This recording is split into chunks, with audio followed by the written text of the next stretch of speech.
আজ হিং দিয়ে কুমড়োর রেসিপি আপনাদের সাথে শেয়ার করব।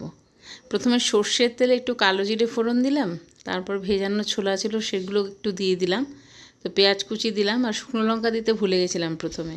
তারপর ওই তেলের মধ্যে দিয়ে সব কিছুকে হালকা করে ভেজে নিচ্ছি।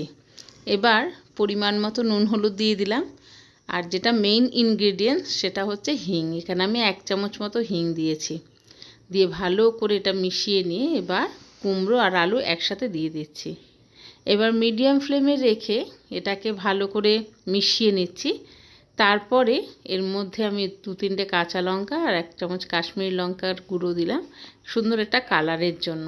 এবার ঢাকা দিলাম 10 মিনিটের জন্য। 10 মিনিট পরে দেখুন এর থেকে জল বেরিয়েছে, তাই আর ঢাকা দিইনি। এবার মিডিয়াম টু লো ফ্লেমে রেখেই তরকারিটা করে নিচ্ছি। এর মধ্যে মিষ্টি দিতে লাগবে না, কারণ কুমড়ো তো একটু মিষ্টি। তরকারিটা লুচি, রুটি, পরোটায় দারুণ লাগে।